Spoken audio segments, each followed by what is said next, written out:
The Science of Getting Rich by Wallace D. Wattles. Chapter 15.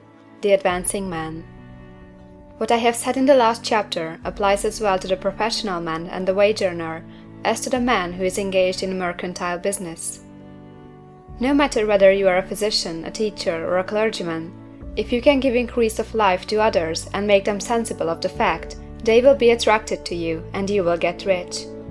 The physician who holds the vision of himself as a great and successful healer, and who works toward the complete realization of that vision with faith and purpose, as described in the former chapters, will come into such close touch with the source of life that he will be phenomenally successful. Patients will come to him in throngs. No one has a greater opportunity to carry into effect the teaching of this book than the practitioner of medicine. It does not matter to which of the various schools he may belong, for the principle of healing is common to all of them, and may be reached by all alike. The advancing man in medicine, who holds to a clear mental image of himself as successful, and who obeys the laws of faith, purpose, and gratitude, will cure every curable case he undertakes, no matter what remedies he may use. In the field of religion, the world cries out for the clergyman who can teach his hearers the true science of abundant life.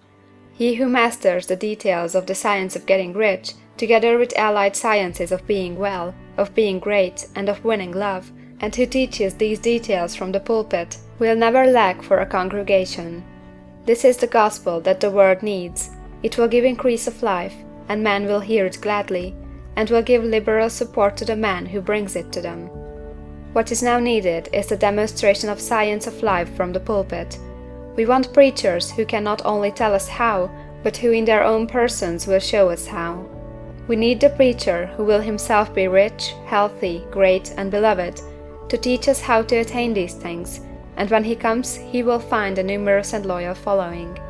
The same is true for the teacher who can inspire the children with the faith and purpose of the advancing life. He will never be out of a job, and any teacher who has this faith and purpose can give it to his pupils. He cannot help giving it to them if it is a part of his own life and practice. What is true of the teacher, preacher, and physician is true of the lawyer, dentist, real estate man, insurance agent, of everybody. The combined mental and personal action I have described is infallible. It cannot fail. Every man and woman who follows these instructions steadily, perseveringly, and to the letter will get rich. The law of the increase of life is as mathematically certain in its operation as the law of gravitation. Getting rich is an exact science. The wage earner will find this as true of his case as of any of the others mentioned. Do not feel that you have no chance to get rich because you are working where there is no visible opportunity for advancement, where wages are small and the cost of living high. Form your clear mental vision of what you want and begin to act with faith and purpose. Do all the work you can do every day, and do each piece of work in a perfectly successful manner. Put the power of success and the purpose to get rich into everything that you do. But do not do this merely with the idea of currying favor with your employer, in the hope that he, or those above you, will see your good work and advance you. It is not likely that they will do so. The man who is merely a good workman, filling his place to the very best of his ability, and satisfied with that, is valuable to his employer, and it is not to the employer's interest to promote him. He is worth more where he is. To secure advancement, something more is necessary than to be too large for your place. The man who is certain to advance is the one who is too big for his place, and who has a clear concept of what he wants to be, who knows that he can become what he wants to be, and who is determined to be what he wants to be. Do not try to more than fill your present place with the view of pleasing your employer. Do it with the idea of advancing yourself. Hold the faith and purpose of increase during work hours, after work hours, and before work hours. Hold it in such a way that every person who comes in contact with you, whether foreman, fellow workman, or social acquaintance, will feel the power of purpose radiating from you, so that everyone will get the sense of advancement and increase from you. Men will be attracted to you, and if there is no possibility for advancement in your present job, you will very soon see an opportunity to take another job.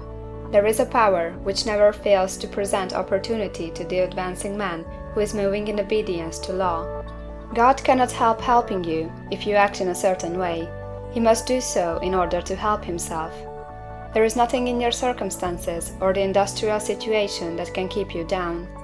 If you cannot get rich working for the Steel Trust, you can get rich on a 10-acre farm, and if you begin to move in a certain way, you will certainly escape from the clutches of the Steel Trust and get on to the farm or wherever else you wish to be.